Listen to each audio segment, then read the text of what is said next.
Assalamualaikum warahmatullahi wabarakatuh. Hamdan wa syukran lillah, nusalli wa nusallimu ala rasulillah wa ala alihi wa sahbihi wa man tabi'ah hudah. La hawla wa la quwata illa billah, amma ba'du. Ayuhal hadirun, ayuhan netizen, dimanapun kalian berada, kami doakan semoga kita semua selalu dalam lindungan Allah subhanahu wa ta'ala. Amin ya rabbal alamin. Ini ada salah satu video yang sangat menarik ya. Ada YouTuber pembela sutat-sutat Wahabi, namanya siapa ini? Maisha ya, Maisha Al-Fatih.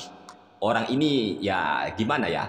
Seolah-olah menjadi pensyarah kitab-kitab ulama-ulama Syafi'iyah. Pokoknya luar biasa orang ini. Mungkin orang ini sudah pandai membaca kitab atau terjemahan atau apa ya.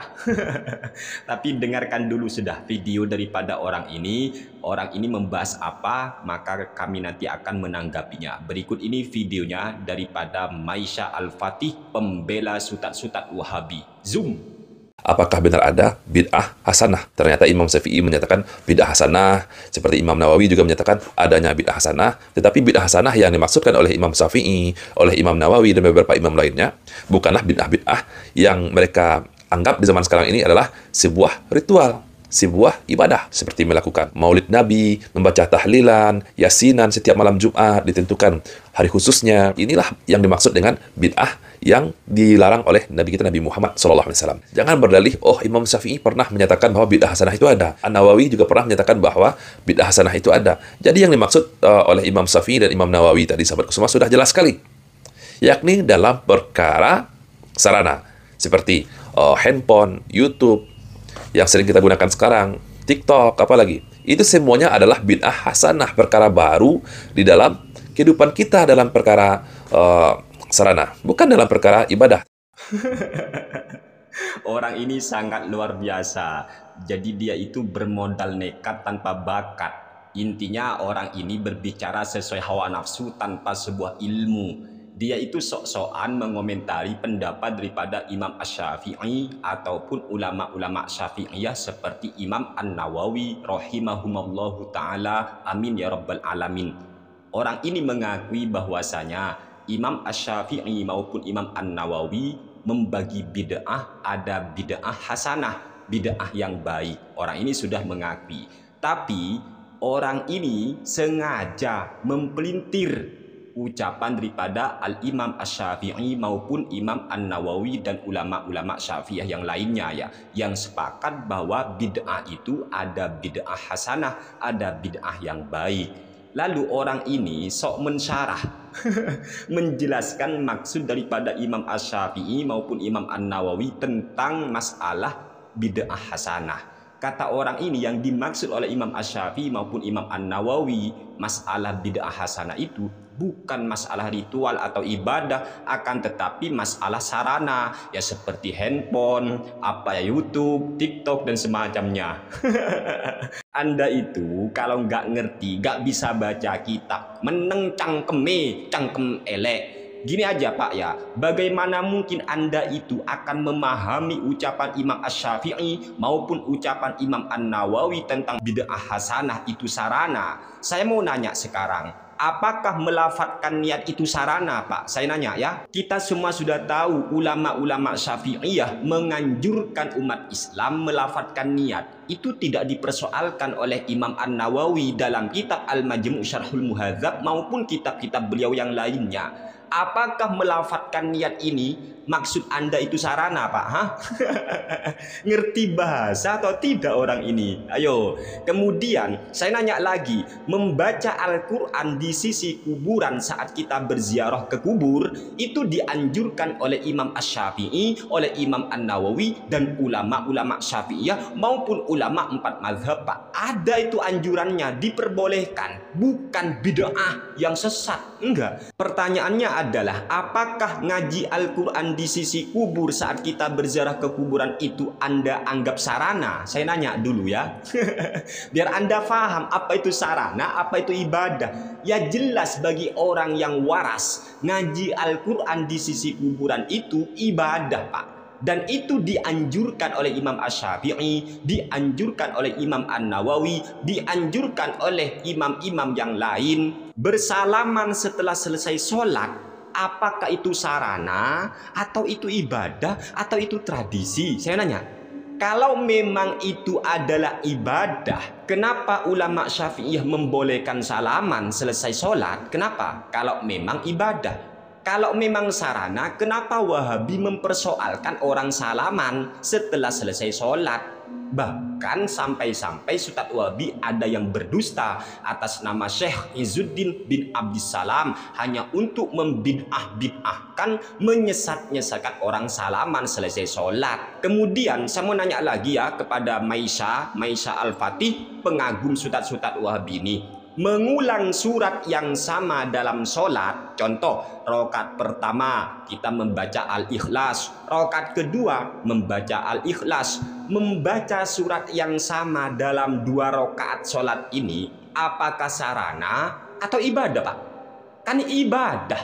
Lalu kenapa ulama-ulama Syafi'iyah membolehkan, tidak mempersoalkan? Tapi sayang sejuta sayang, Khalid yang bermasalah itu justru melarang kaum muslimin untuk membaca surat yang sama ketika sholat. Kalau memang yang dimaksud bid'ah hasanah adalah sarana dalam pandangan Imam Asy-Syafi'i maupun ulama-ulama Syafi'iyah, apakah berdoa selesai sholat 5 waktu itu sarana atau ibadah, Pak? Kan ibadah. Tapi oleh ulama Syafi'iyah diperbolehkan. Lalu mengapa Khalid yang bermasalah lagi-lagi melarang kaum muslimin berdoa kepada Allah selesai sholat 5 waktu? Kenapa? Ayo.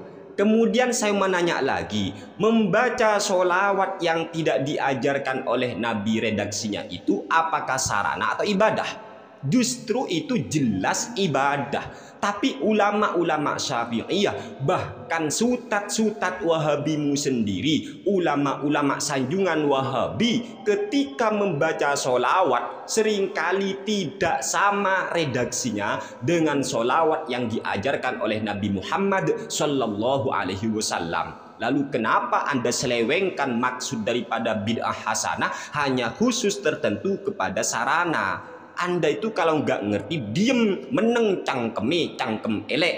Kemudian saya mau nanya lagi, Pak ya, membaca sholawat di sela-sela salam sholat tarawih itu merupakan ibadah atau sarana? Kan jelas ibadah. Lalu kenapa ulama-ulama Syafi'iyah memperbolehkan kalau memang yang dimaksud bid'ah hasanah adalah sarana? Dan tolong jawab ya, apakah membaca doa kunut subuh itu merupakan sarana atau ibadah? Jelas ibadah. Lalu kenapa Imam Asy-Syafi'i, ulama-ulama Syafi'iyah termasuk Imam An-Nawawi justru menganjurkan umat Islam membaca doa kunut subuh, padahal itu jelas ibadah? Tapi sutat-sutat Wahabi menuduh kunut subuh bid'ah. Ini kamu paham atau tidak sih apa itu sarana, apa itu ibadah?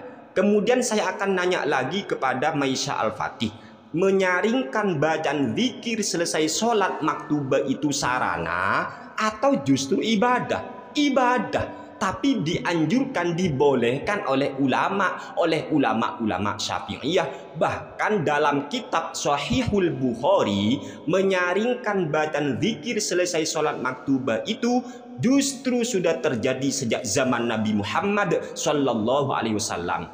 Tapi lagi-lagi sutat-sutat Wahabi mempermasalahkan membaca zikir dengan nyaring itu. Ada itu channel-channel YouTube itu Wahabi yang begitu.